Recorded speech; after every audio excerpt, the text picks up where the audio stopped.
At ngayon ay tuloy-tuloy pa rin tayo sa pamamasyal dito sa Botanic Garden ng Singapore. Tara, samahan nyo akong galugarin pa ang lugar na ito. At sadyang napakaganda dito. At dito may mga mini falls sila. Ayun, walang tao. Napakaganda. Wow! So beautiful.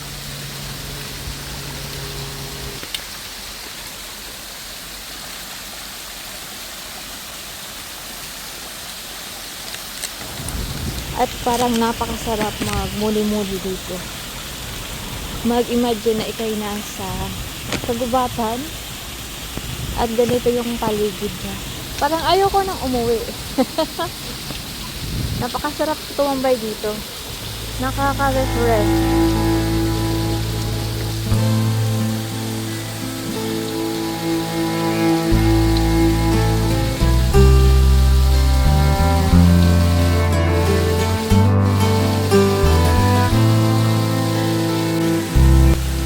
At walang katao-tao ngayon dito, kaya sulong-sulo natin yung lugar. Napakasarap. Meron, ang daming falls dito. At meron din yan sa loob kasi mababasa tayo pag pumasok. Kasi maraming siyang tumutulo-tulo para sa cave sa loob niya.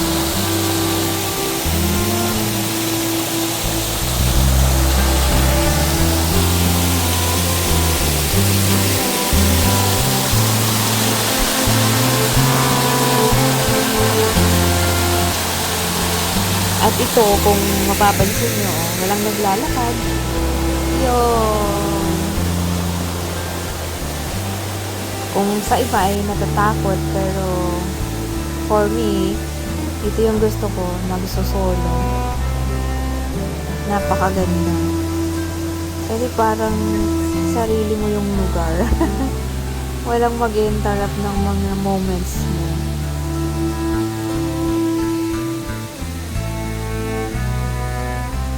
At tuloy-tuloy pa rin ang paggagalugad natin sa kagubatan na ito.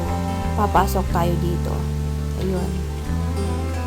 At ang nakikita natin yung mga common na halaman sa atin. Pero dito ay parang pinagyayaman nila. Ayun, may pangalan pa. Ayan.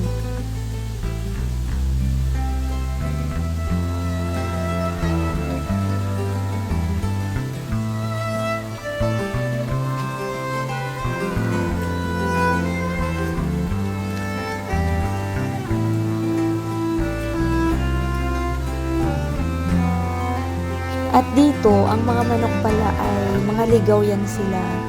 Walang nag-aalaga dyan.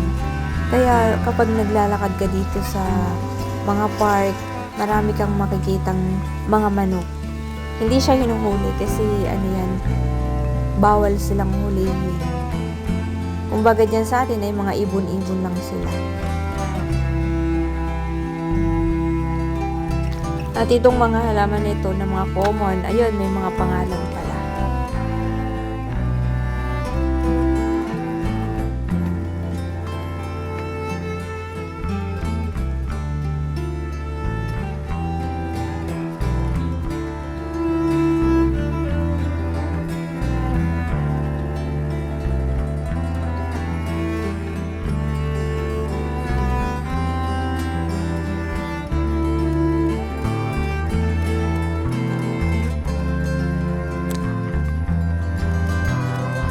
At ayun na nga, aakyat tayo dito. Napakaganda. Parang mga weeds yung mga halaman na gumagapang. Ang ganda. Actually, wala siyang bubong. Yung bubong niya ay yung mga halaman na gumagapang. Ayun. At ito naman yung famous na orchids. Tara, papasok tayo. Ganda. Ang ganda nito.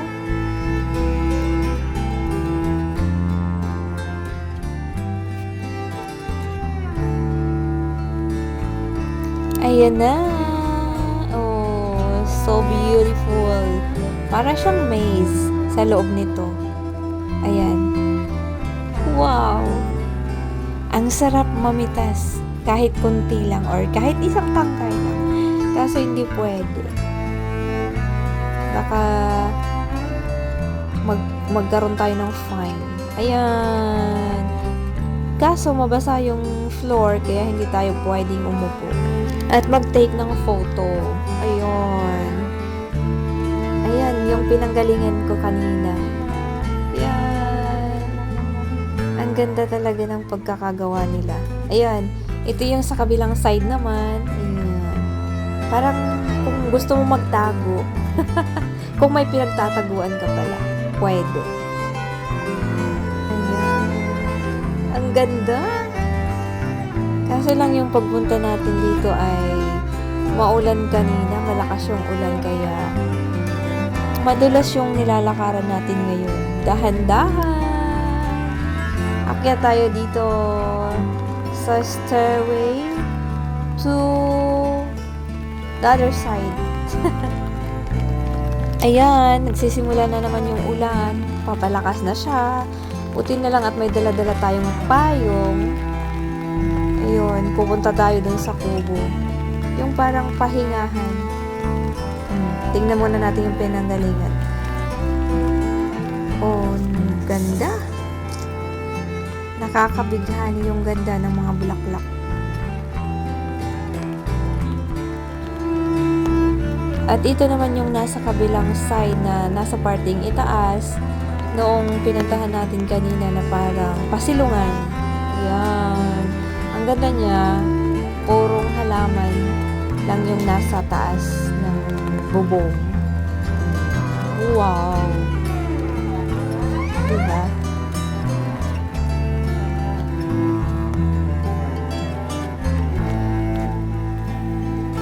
At ito yung mga hanging plants nakadikit mismo sa mga puno kaya parang napaka-healthy. Kasi buhay yung mga kinakapitan nila. Ganda!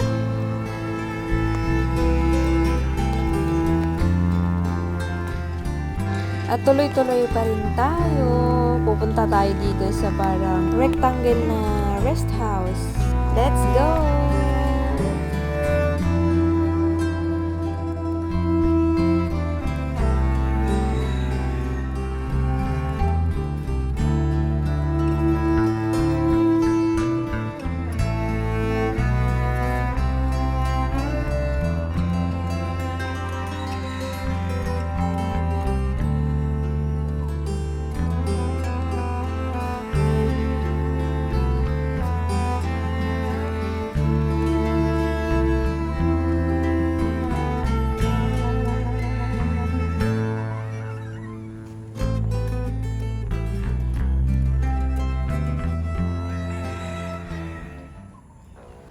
At ayun na nga, tayo nakapahinga na doon sa triangle na rest house. Ngayon ay naglalakad naman tayo papunta na doon sa gate nitong park na ito. Ayun, napakaganda. At saka papagabi na, uwi na rin tayo. Ayun.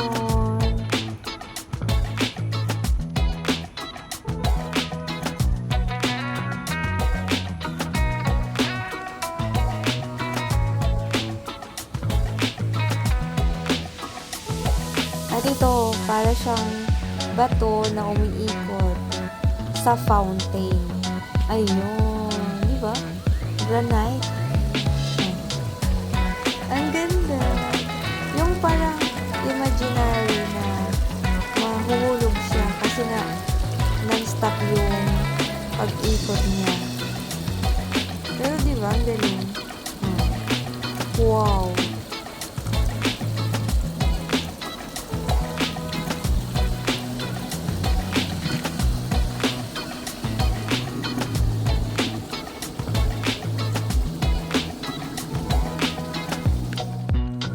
At ngayon nga, may mga nakikita na tayong naglalakad sa parting ito dahil malapit na ito sa gate. Yung pinasukan ko kanina ay kilometro ang layo mula dito sa lalabasan ko na gate. Diba? Ganyan ako kasipag maglakad at mag-explore.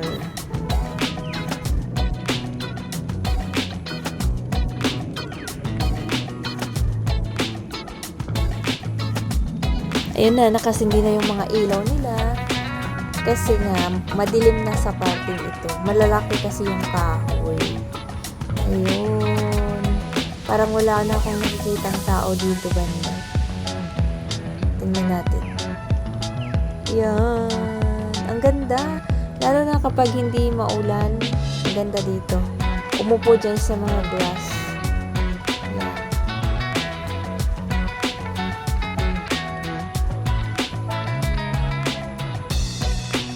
At ayun na nga, palapit na tayo ng palapit sa gate. At talagang napakadilim na sa parting ito. Dahil kung ano-ano pa yung ginawa natin sa daan, nag-picture taking, tingin-tingin ng magagandang tanawin,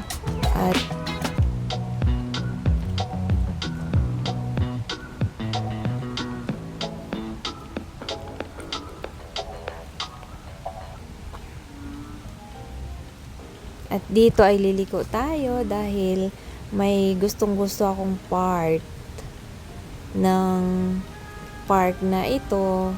Ito yung parang maririnig mo ay puro lagaslas ng tubig at nasa kakahuyan. Ayan. So beautiful. Pero parang walang tao. Ayun. Sobrang dilim na talaga. Buti na lang at walang mga loko-loko dito. Masyado. Ayan.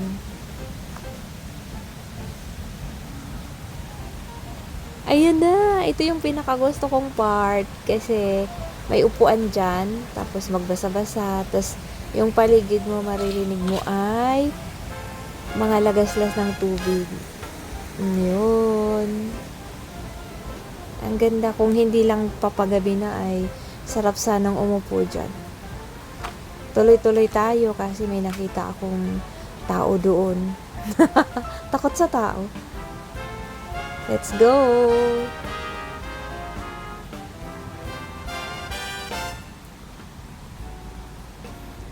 At ito yung paligid niya.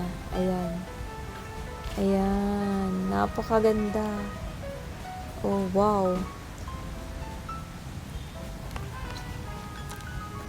At ngayon nga ay inabutan na tayo ng dilim. Nakakatakot.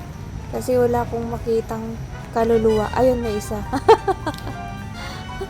Kaya, bye-bye na muna. See you on my next video.